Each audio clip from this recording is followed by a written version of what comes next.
Bonjour à tous, bienvenue sur ce plateau. Nous sommes sur Franchise Expo Paris 2012 et je suis en compagnie d'Anne-Catherine Péchineau. Bonjour. Bonjour. Vous êtes la directrice générale du réseau Homebox. Est-ce que vous pouvez nous expliquer un petit peu le concept de l'enseigne ? Oui, bien sûr. Homebox, c'est un réseau de self-stockage. Alors, le self-stockage, ce sont des hôtels de stockage, donc des grands bâtiments dans lesquels l'espace est compartimenté en petites pièces ou en petits box, qui sont loués à des particuliers ou à des professionnels qui ont besoin d'espace sur un contrat extrêmement souple, avec de la sécurité et puis beaucoup de convivialité. Donc c'est un secteur qui est porteur en ce moment. Alors, c'est un secteur qui est porteur et qui est encore très immature en réalité. C'est vrai que c'est récent comme domaine. C'est assez récent. Nous, ça fait 15 ans que nous existons et nous sommes arrivés il y a 15 ans en France. Nous étions les pionniers de ce service. Mais c'est un secteur qui se développe beaucoup et sur lequel l'offre n'excède pas la demande pour l'instant. Il n'y a que 270 centres de self-stockage en France, alors que par exemple en Angleterre, où on peut estimer que le marché est à peu près le même, il y en a 700. Donc il y a encore de la place. Il y a encore beaucoup de place, tout à fait, oui. Aujourd'hui justement, vous avez combien de franchisés ?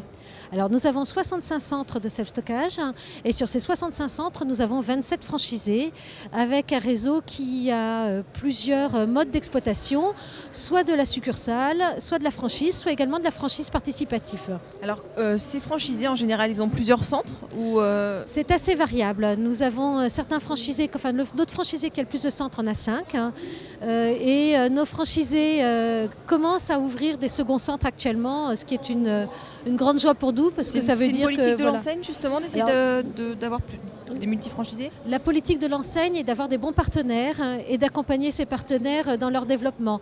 Donc si nos franchisés ont du succès et qui souhaitent ouvrir d'autres centres, c'est avec grand plaisir que nous nous développons avec eux. En termes d'investissement, il faut compter combien pour devenir franchisé de l'enseigne ? Tout dépend si vous souhaitez ou pas posséder l'immobilier. Et nous nous apercevons que la plupart de nos franchisés souhaitent posséder l'immobilier parce qu'ils font ça également dans des logiques patrimoniales.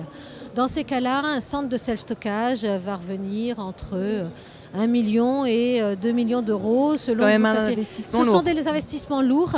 C'est un métier qui est à la croisée des chemins entre l'immobilier et le service. C'est un métier qui a une barrière à l'entrée, puisque c'est l'investissement.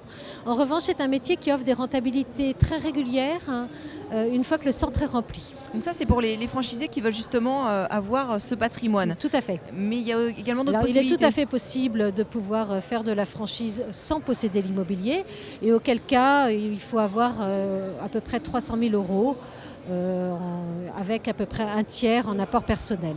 En termes de profil, qui sont vos franchisés ?